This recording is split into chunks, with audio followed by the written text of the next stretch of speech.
Hi friends, welcome back to my channel. എല്ലാവർക്കും തളികയിലേക്ക് സ്വാഗതം. എല്ലാവരും സുഖമായിരിക്കണോ? ദൈവാനുഗ്രഹത്തിൽ എല്ലാവരും സുഖമായിരിക്കട്ടെ എന്ന് പ്രാർത്ഥിക്കുന്നു. നമുക്കിത് വായിച്ചു നോക്കിയാലോ. വഴിയാത്രക്കാരനെ അടിച്ച് അവശനാക്കി കവർച്ച ചെയ്യുക. അതുപോലെ എല്ലാവരും ആ അമ്മയെപ്പോലെ പെരുമാറിയാൽ എന്തായിരിക്കും ആ മകൻ്റെ അവസ്ഥ? ഇത് രണ്ടും എന്താണ് നമുക്ക് നോക്കിയാലോ. ആരാണ് എൻ്റെ അയൽക്കാരൻ എന്ന നിയമജ്ഞൻ്റെ ചോദ്യത്തിന് ഉത്തരമായി യേശു ഒരു വിവരണം നൽകുകയാണ്.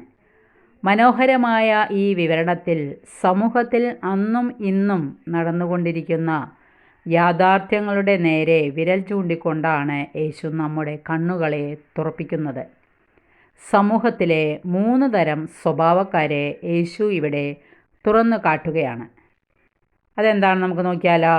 ആദ്യത്തേത്, നിൻ്റെ എല്ലാം എൻ്റേതാകണം.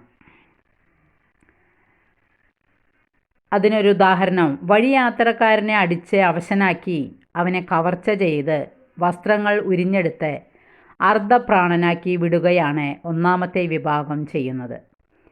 കയ്യൂക്കുകൊണ്ട് ബലാത്കാരം നടത്തി മറ്റുള്ളവൻ്റെ മുതൽ കൈക്കലാക്കുന്ന മനസാക്ഷിയില്ലാത്തവരെയാണ് യേശു ഇവിടെ ചിത്രീകരിക്കുന്നത്. സമ്പത്തിനും അല്ലെങ്കിൽ പദവിക്കും, അതും അല്ലെങ്കിൽ സ്വന്തം പേരിൻ്റെ മഹത്വത്തിനും വേണ്ടി മറ്റുള്ളവരെ അപമാനിച്ച് താഴ്ത്തുക, അതുപോലെ ശാരീരികമായി വകവരുത്തുക, അവരെ ഭൂമുഖത്തു തന്നെ ഇല്ലാതാക്കുക, ഇതെല്ലാം ഇന്ന് നമ്മൾ കണ്ടുകൊണ്ടിരിക്കുന്ന സത്യങ്ങളാണ്. കൊള്ളക്കാരും കവർച്ചക്കാരും എല്ലാം നമ്മൾ തന്നെയാണ്.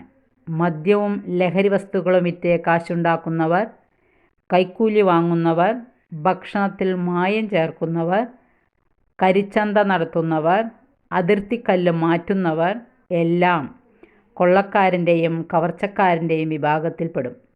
ജീവിച്ചിരിക്കുമ്പോൾ തന്നെ മാതാപിതാക്കളുടെ സമ്പത്ത് മുഴുവൻ കൈക്കലാക്കി അവരെ അർദ്ധപ്രാണരാക്കി വീടിൻ്റെ മൂലയിലോ വൃദ്ധസദനങ്ങളിലോ തള്ളുന്നവരും ഈ വിഭാഗത്തിൽപ്പെടുന്നു.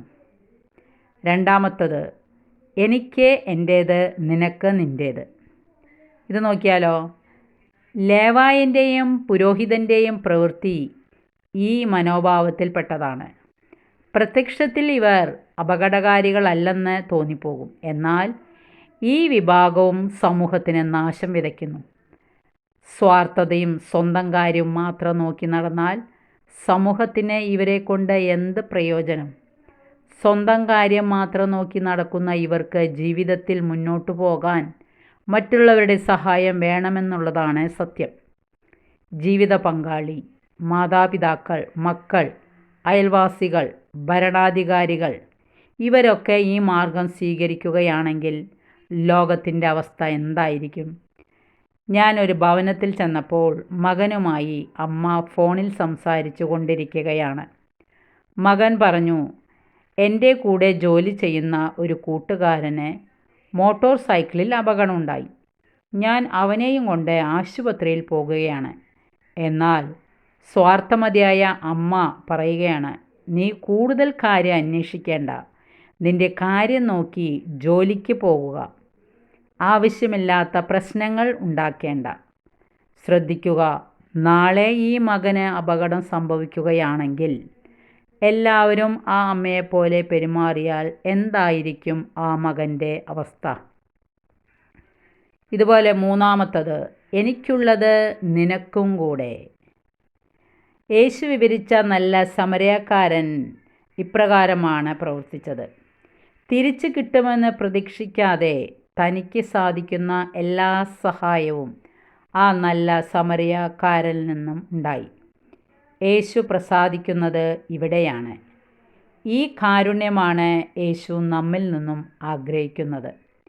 കരുണയുള്ളവർ ഭാഗ്യവാന്മാർ, എന്തുകൊണ്ടെന്നാൽ അവർക്ക് കരുണ ലഭിക്കും. ഈ ജീവിതത്തിൽ മാത്രമല്ല, മരണാനന്തര ജീവിതത്തിലും യേശു അവരെ കൈവിടുകയില്ല. എൻ്റെ പിതാവിനാൽ അനുഗ്രഹിക്കപ്പെട്ടവരെ, വരുവിൻ, ലോകസ്ഥാപനം മുതൽ നിങ്ങൾക്കായി സജ്ജമാക്കിയിരിക്കുന്ന രാജ്യം അവകാശപ്പെടുത്തുവിൻ എന്നാണ് യേശു അവർക്കായി നൽകുന്ന വാഗ്ദാനം. പാപത്തോടും പ്രലോഭനങ്ങളോടും സമരം ചെയ്ത് ജീവിക്കാൻ നമുക്ക് സാധിച്ചാൽ ദൈവത്തെ പൂർണ്ണതയോടെ ഞാൻ സ്നേഹിക്കുന്നു എന്ന് നമുക്ക് അവകാശപ്പെടാനാകും. നമുക്ക് സ്വയം പരിശോധിച്ച് തെറ്റുകൾ തിരുത്തി ദൈവസ്നേഹത്തിൽ ആഴപ്പെടാം. ദൈവം നമ്മളെ സമൃദ്ധമായി അനുഗ്രഹിക്കും. ഈ ഭാഗം എല്ലാവർക്കും ഇഷ്ടപ്പെട്ടെങ്കിൽ ലൈക്ക് ചെയ്യുക, സബ്സ്ക്രൈബ് ചെയ്യാത്തവർ സബ്സ്ക്രൈബ് ചെയ്യുക, ഇഷ്ടപ്പെട്ടെങ്കിൽ കമൻറ്റുകൾ ചെയ്യുക. Okay, thank